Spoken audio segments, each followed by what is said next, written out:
Olá pessoal, tudo bom? Eu sou a professora Vanessa e hoje damos início então à nossa disciplina de Teorias do Espaço Educativo. Sejam muito bem-vindos a esta nossa primeira aula e desejo que tenhamos todos um módulo bastante proveitoso em aprendizado. Bom, como o próprio nome da disciplina já diz e também como já foi falado lá na apresentação da disciplina, a nossa disciplina abordará questões diretamente relativas ao espaço da escola, à organização do prédio escolar, ao meio no qual vocês, profissionais da educação, estão inseridos e atuando diariamente. Na nossa aula de hoje, vamos introduzir o conceito de espaço educativo. Então, vamos retomar o significado de espaço, sobre o que pensamos quando falamos de espaço e sobre as formas de percepção do espaço, de como percebemos o espaço. Quando falamos em espaço, em geral, há uma tendência de entendermos o espaço como uma realidade exterior, um meio externo a nós, por vezes mensurável em unidades de medidas, metros, centímetros, quilômetros e até em anos-luz, onde nos movemos, mas no qual pouco podemos interferir. É verdade que existe esse espaço material, objetivo, definido, mensurável pelas coisas que o ocupam, mas ele só se torna um espaço para mim, para ti, para nós, para os educadores de uma escola, para os estudantes, na medida em que os sentidos, os nossos sentidos, captam esses elementos, os materiais que compõem os espaços, e através da relação que estabelecemos com essas coisas.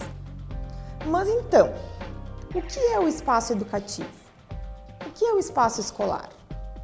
Espaço educativo e espaço escolar são a mesma coisa? Bom, o espaço escolar pode ser entendido como um conjunto dos variados ambientes frequentados por educadores e estudantes ao mesmo tempo, como o espaço sentido, o espaço percebido, onde se realizam as atividades de ensino e aprendizagem.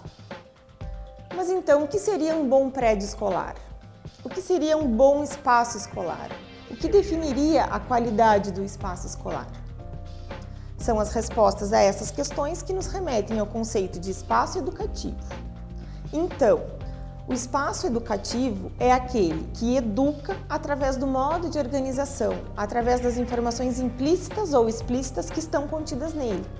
Tanto espaços escolares quanto espaços não escolares, externos até mesmo à escola, podem ser espaços educativos, pois é o espaço onde ocorre de fato o aprendizado. Então, para um espaço escolar tornar-se espaço educativo, faz-se necessário que seus componentes, materiais, sejam adequados à proposta pedagógica da escola. Mais ainda, que os funcionários, vocês, assumam como educadores em plenitude, tanto quanto os professores, que vocês vistam a camisa da missão da escola, dos objetivos da escola, ao desenvolverem as suas funções, sejam elas técnicas ou não. E assim, essas funções, essas atitudes se transformam também em ações educativas. Bom, entendendo o conceito, essa ideia de espaço educativo, agora vamos falar um pouquinho sobre o espaço em si, voltando ao conceito do espaço. Sim, não necessariamente o educativo, mas como a gente percebe, o espaço. A palavra espaço aparece tantas vezes em usos tão diversos que ela pode significar muitas coisas diferentes. Por exemplo, quando eu digo, nesta sala cabe mais uma classe, nessa mesa cabe mais uma pessoa, o homem viajou ao espaço, o material da disciplina está no espaço virtual. A gente tem vários significados para a mesma palavra, vários sentidos. Até mesmo os filósofos, tão importantes para o desenvolvimento do nosso pensamento, tinham modos diferentes de entender o conceito do espaço. Aqui eu vou destacar Bachelard, que, por exemplo, dizia que não se encontra o espaço, é sempre necessário construí-lo. Então, Bachelard dizia que a gente não tem um espaço definido, mas nós que construímos o espaço. Já segundo Piaget, aprendemos a ser gente quando as coisas resistem aos movimentos que fazemos. Então, as coisas nos limitam. Isso quer dizer que a gente só percebe o espaço para nossos movimentos quando chegamos ao limite desse espaço. Ou seja, quando o espaço nos limita nossos movimentos. E falando em movimento, menos ou mais movimento, a quantidade de movimento, como nos movimentamos, isso faz diferença quando criamos o espaço.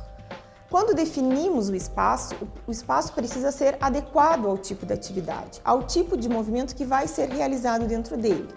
Por exemplo, em uma escola, o espaço da biblioteca ele precisa ser adequado para leituras, pesquisas. Já as atividades de educação física, recreação, atividades mais dinâmicas, exigem espaços mais livres, mais amplos. Então, precisamos pensar em quais são as atividades típicas de uma escola e em que consistem e de que movimento elas se compõem.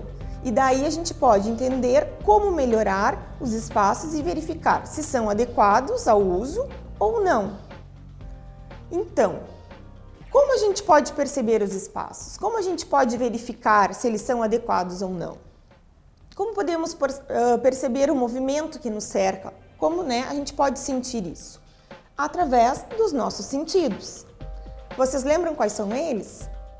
São os sentidos que são fundamentais, que servem nesse papel de orientação para os nossos movimentos e para nossas percepções. Vamos fazer uma rápida retomada, então, dos nossos sentidos. O paladar. O que é o paladar? O paladar é aquele sentido que dá gosto para a vida, Não tem grande importância para a ideia de espaço, mas ele é fundamental para a nossa vida humana, por instinto até de sobrevivência. Outro sentido, o olfato.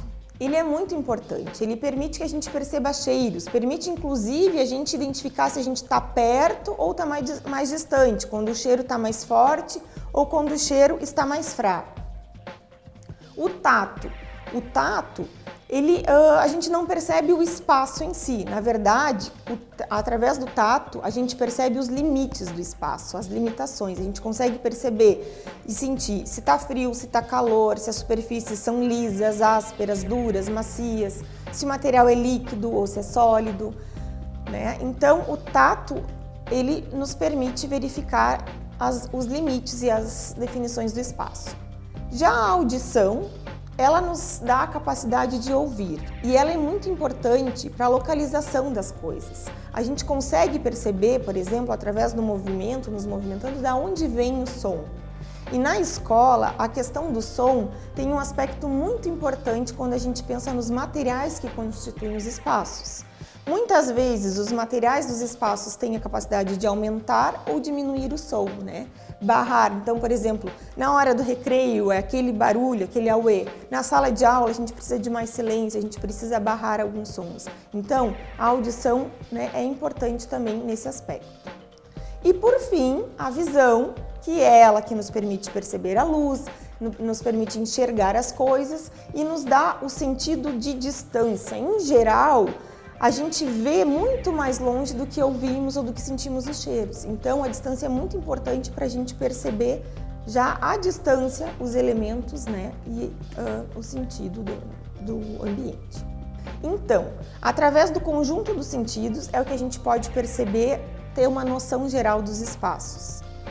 E então eu pergunto para vocês, como vocês percebem o espaço em que vivem? O espaço em que trabalham? O espaço da escola? Qual o sentido mais importante para vocês perceberem o espaço? Essa é a pergunta do nosso fórum de discussões, que está lá no ambiente virtual. Então, entrem lá, comentem, eu vou estar esperando a participação de todos vocês. E até a próxima aula, pessoal, certo?